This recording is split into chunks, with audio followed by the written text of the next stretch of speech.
Good afternoon, everyone, and welcome to another episode of Unscripted and Unchained RPG Review. I am Keeper Bloodworth, and as you can see by the graphics, today's video I am doing the first recap of my newest Call of Cthulhu classic campaign, The Unspeakable Shadows of Arkham. So, a while back I had pre-ordered the new box set. It was a 40th anniversary box set of Call of Cthulhu, so celebrating really the second edition of Call of Cthulhu. And you can kind of see the big white box behind me over there. And it was my first introduction to Call of Cthulhu back in 1981, so really excited to pick this back up again and to start running it. Now, obviously, I have 7th edition as well, and I could have very easily done that, but being an old school person myself, I like to go back to the game that I was first introduced to, and much to my surprise last night with our first session, two of my players, the two that were able to make it last night, they had never played Call of Cthulhu before, and so that was really exciting because, as much experience as they may or may not have in tabletop role-playing games in general, and I know one of my players, has been in my AD&D campaign for over 2 years, and he's currently in my Castles and Crusades campaign. I know that he has experience in tabletop gaming. So my other new player who is playing Jack Frank, a lawyer. He not so much, and certainly not Call of Cthulhu. So really excited about having new players to this game system as well, because I think it works really well in introducing new players to it. It's a very simple system to use. It's a skill-based system. It's percentile-based, and if you roll under your skill level, then you have succeeded.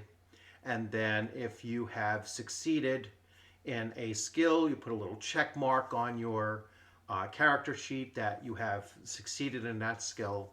And then at the close of the session, we kind of stop the game and session at a reasonable point, and then we spend some time figuring out which skills your characters actually improved in. And the way that system works is that if you roll higher than your skill level, then you have learned something, and you've learned up to 1 to 6% additional points in that particular skill.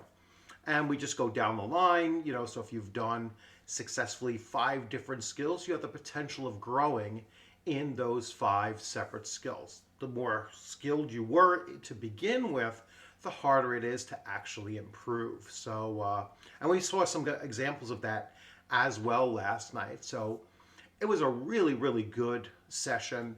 Unfortunately, all 3 of my players couldn't make it, but it's the kind of game system that you can function on 1 player, 2 player, 3 player.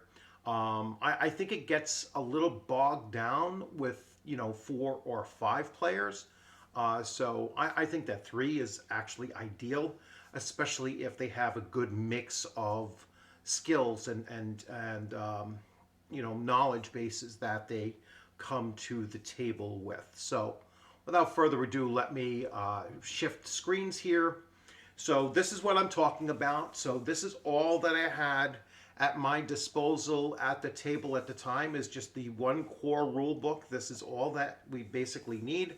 And I generally did not have to even reference this during the game session, because the system is really that simple. And I had taken some notes prior to, just in preparation, so I really didn't have to refer to this while we were going through the actual adventure. Now, I also had at my disposal the source book of the 1920s, and yes, I did have to look up some prices here because they wanted to know how much it would cost to pick up some adventure gear, particularly flashlights, so they wanted to know about that. And then I made a copy of the page of the rule book that says the skills available for the occupation types. And this is just so I can quickly reference and look at my 2 players and eventually my 3 players here and see where they have, what skills that might come into play in the particular scene that they're entering into. And so it's a good way for me to be able to see, well, what can I point out to them that might remind them that they have that particular skill when I'm just describing the scene to them. So without telling them, hey, you have this skill, use this, it's better, I think, for them, especially since they're new, for them to actually keep on referencing their skills so that they can see, hey, these are, my real focus areas that I have been trained to do. So that's all the resources that I need, plus dice, obviously, but that's all the resources that I needed. Now I'm going to switch to desktop view and go over the rule, because I'm using Roll20, and it was mostly theater of the mind. I didn't even present them with the map. I was just describing to them the map. So I wanted there to be a little bit more theater of the mind for them, and to try to set the tone and really get them into the into the immersive state rather than looking at a map and it being very gamey for them. So I'm going to switch to here, and let's double check. So this is our our entry into the game. And so every session we open up and they can see that here are the 3 players. It was J.R. Barkley. He's a parapsychologist. And then there's Jack Frank. He is a lawyer. And finally, Jack Steele, who was a private investigator. Jack Steele was not able to make it, so I just shifted them, and I'll shift their, them on this screen, showing who is there and who is not. I debated putting an X here, and I was like, nah, I don't want him to think that his character died. So, and I don't play their characters when they're not there. Now, this is my representation in the game, and I'm doing this a little bit different than I did with, let's say, AD&D campaign or my Castles and Crusades campaign.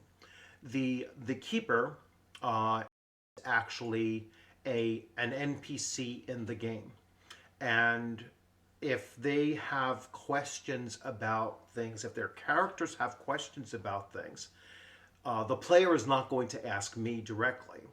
They can only ask questions of each other or NPCs that they're in contact with. So if they wanted to discover about how something in the game system works, I want them to try to put that into role play, and to actually go to basically their patron, which is Dr. Edward P. Burton, who is their keeper. And so that's how I'm kind of trying to play this, to make it much more immersive, and also to get the group to move towards a much more immersive role play taking place here. Now, the other thing about this game system is that it is not very combat oriented. It's much more intellectual. It's much more investigative. It's much more searching for hidden hidden clues to move them along along their investigation. And the investigations are very open-ended. They can choose to go in a variety of different directions here. And I, quite frankly, don't even know where they may choose to go. And so I have to be very, improvisational to be able to switch up things to account for where they're looking to move to. So we all enter in on this here, and then we go to the city map. So they are, all of this is going to take place in Arkham, And I can shrink this down a little bit so you can see it a little better. And let me make sure that you're looking at the same screen. Yes, you are. So I only have, so they were hired by the professor or the doctor in Miskatonic University that's located here. The house that they're investigating is right here. You know, it actually faces towards the N on the name wall, not here. So the back of the building is here, and it takes up 1/2 of this little block. It's not a tiny house, but it is narrow, and it's an older home and such. So they wanted to gain access to this home, and because they are a lawyer in the group and the parapsychologist, combined between the two of them, they have some accounting ability and some credit rating that's on the lawyer side plus law, and the parapsychologist has history and occult and library use and such. So between the two of them, and eventually there'll be the third player character, I should say, the private eye, together they will be able to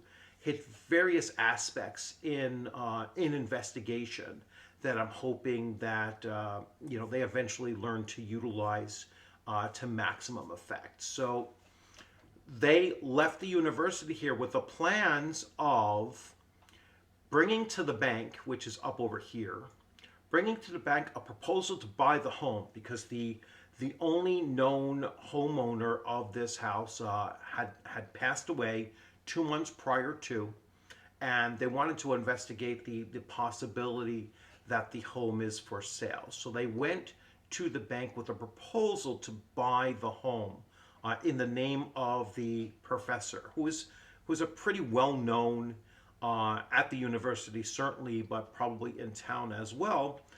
He's well-known and respected.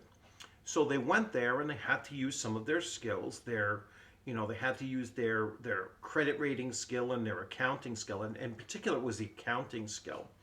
And the lawyer, who only had a 10% chance in accounting, because he hasn't dedicated any additional points to that skill, he rolled a 2 on a D100, and so he was successful. So he got the check off next to his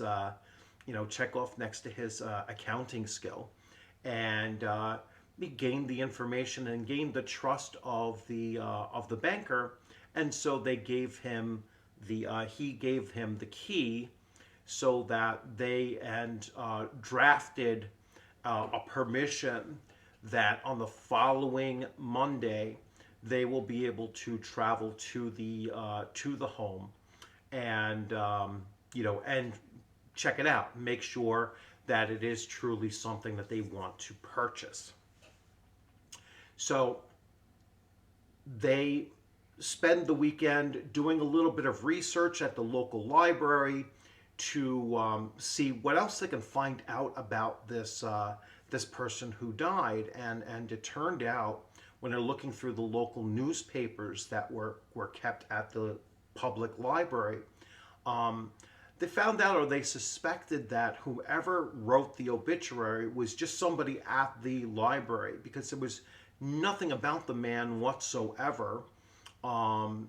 No next of kin listed on it, and there was no, it had no information that a family member might say about the particular person that you'd usually see in the obituary. So they assumed that there was no family member connected to any of this, which is actually going to, work in their favor, they're assuming, as far as purchasing the home, or at least investigating the home.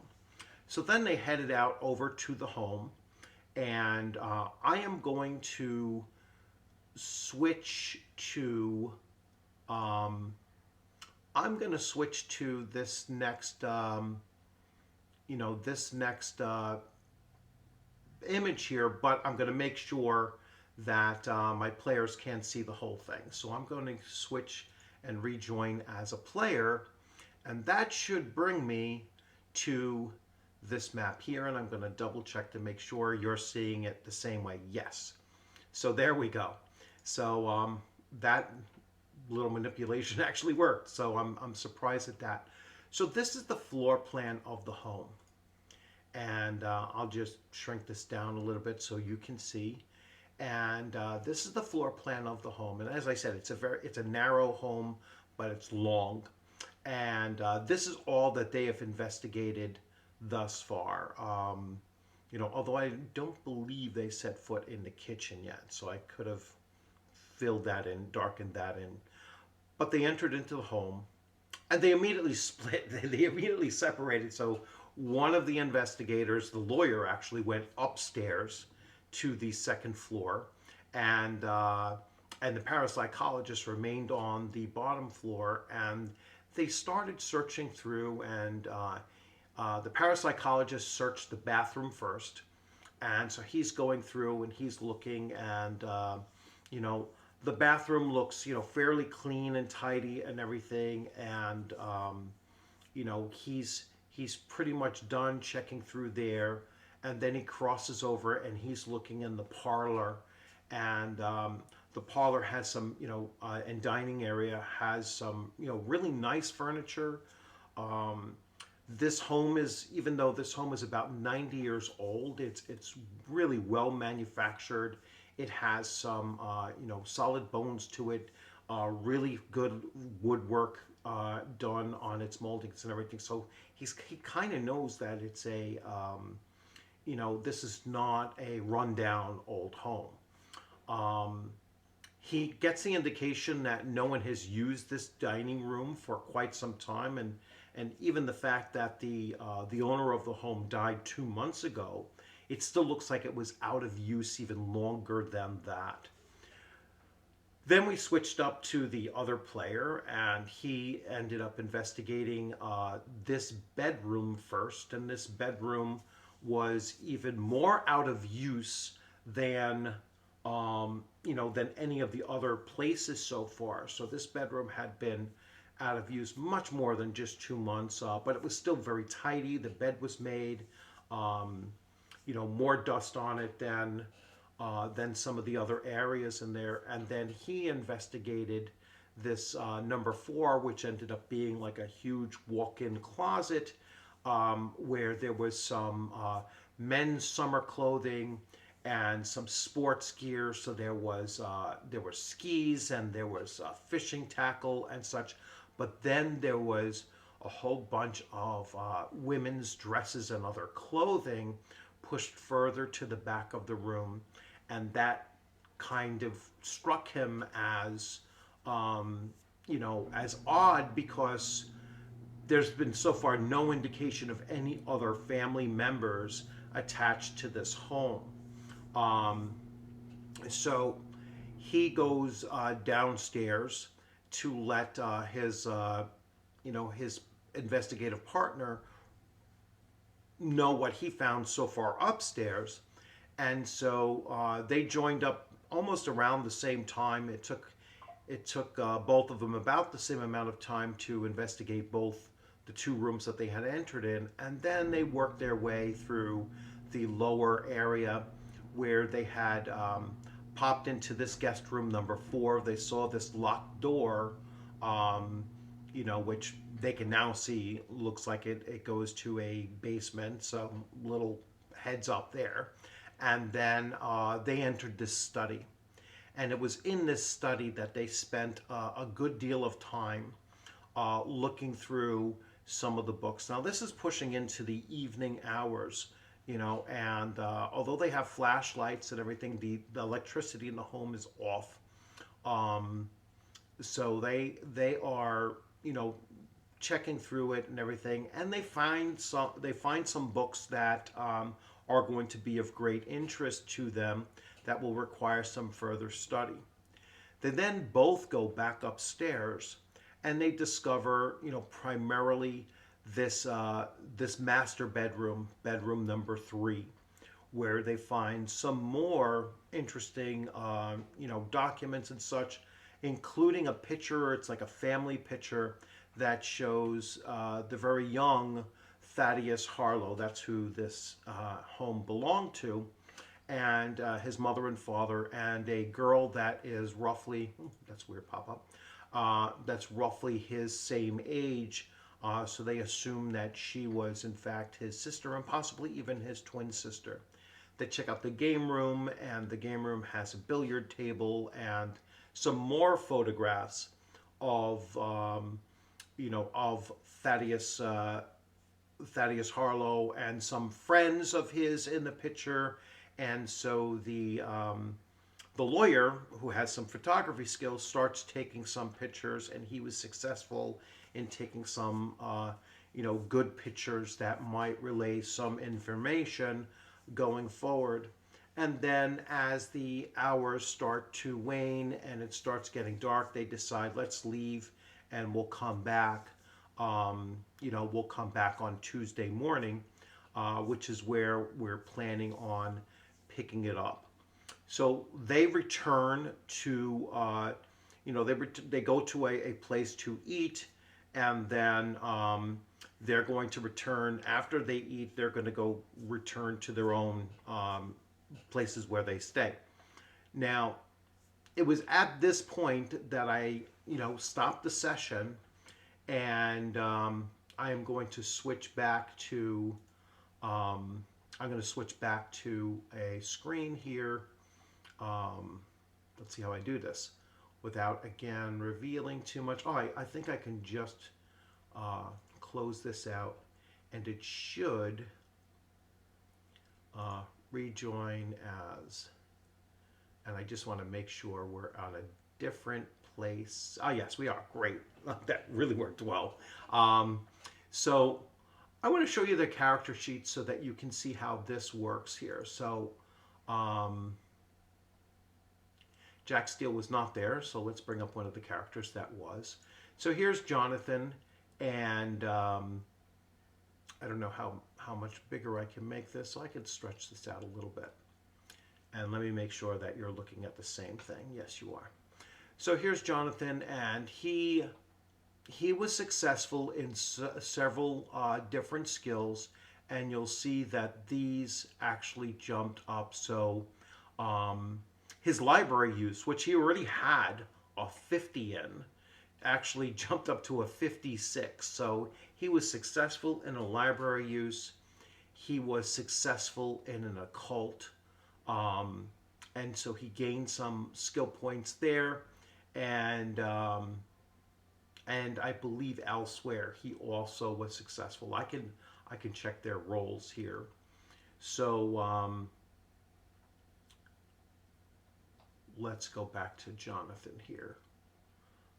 So here he was. So this is when he was attempting occult checks. So he was successful in his occult checks here. Over here is when Jack was actually taking photographs, and he finally took a good photograph here. And then here is when he made attempts, Jack made attempts to do library use, and he failed there. Here's an occult check that failed. And this is so here's the library use that Jonathan made. And he failed here, right? And so he rolled a d6 to see how much he improved. And that's where you see it, the 6 points he gained here. He attempted occult, and he gained 4 points in occult. Jack attempted accounting. He only had a 10%, so it was a good chance that he was going to roll above that. And so he gained 4 points here. And then he attempted to increase his law, but he did not gain any experience in his law. I'm not quite sure. Oh, his law, his library, and his photography.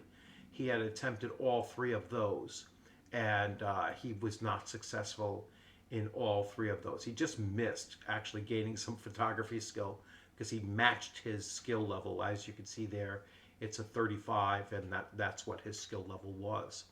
So I am going to switch views now. and go back. So as you can see, I mean, no combat whatsoever. It was all, running, from one place to another in town. They made several other stops as well that I didn't mention. They went to the local cemetery. They wanted to look at the tombstone of Thaddeus Harlow, and there was nothing that they really discovered by visiting there and such. It was a fairly new grave site, so nothing surprising there.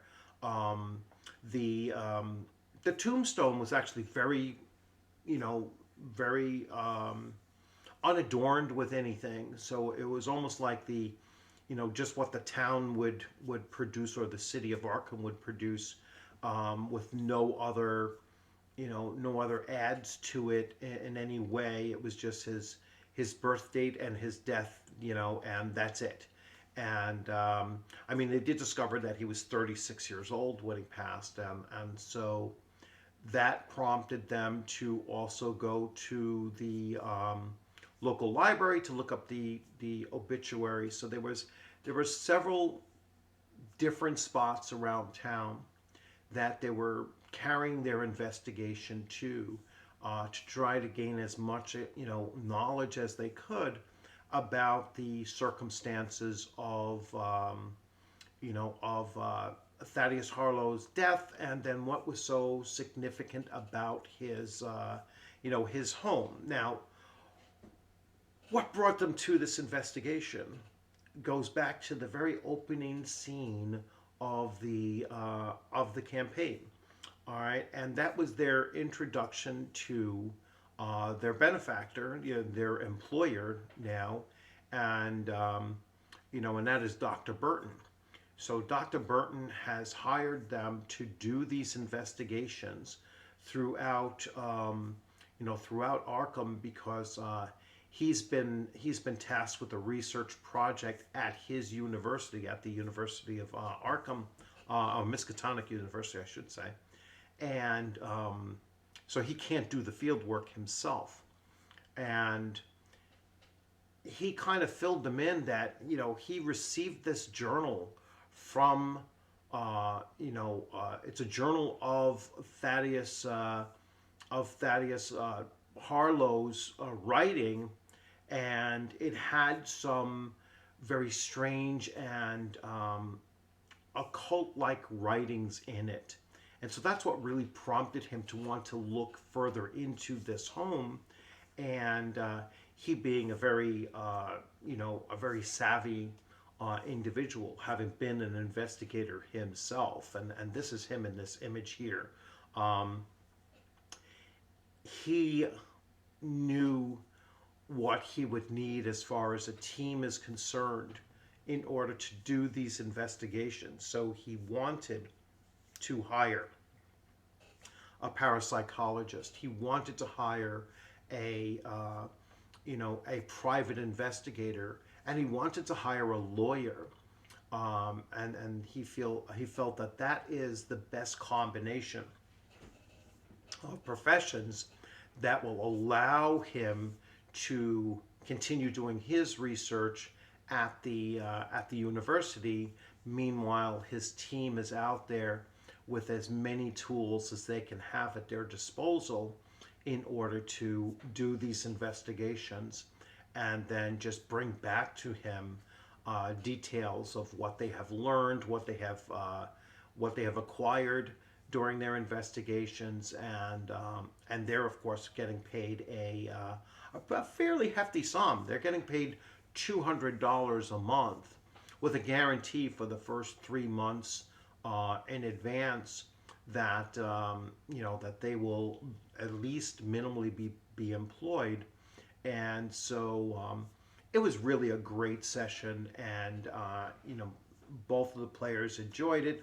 I really enjoyed it. I was like, I was so stoked, mostly because they both told me that they had never played Castles. They've never played Call of Cthulhu before, so that was something that just really amped up my excitement for continuing this campaign and really enjoy introducing new players to this game system. So it was a great experience. I'm looking forward to it. This is going to be a bi-weekly game, every other Friday night at 8 p.m. And if it goes really, really well, then I might move it to a different day of the week so that I can do it weekly. Ultimately, I would like to run this campaign every week because it really is just that exciting to run this system. So I hope you enjoyed this video. Be on the lookout in the next couple weeks or so for more recaps of the sessions, and we'll see how our investigators keep on going through, and see how long they last, because this system is a system where the attrition rate on on investigators is really pretty high. They either go insane, they get killed, or or they just stop altogether pushing and investigating further into the unspeakable shadows of Arkham. So you all have a great rest of your weekend. Take care, and as always, I look forward to seeing you on a gaming screen sometime soon, or in person at a convention anywhere within the tri-state area here, or I go from Pennsylvania, New York, obviously. I will go to conventions in New Jersey and Connecticut, and soon Massachusetts as well. So more than the tri-state area, I'm probably looking at the East Coast is pretty much, and the Northeast, New England area is where I'm looking to go to conventions. So you'll have a great one. Take care.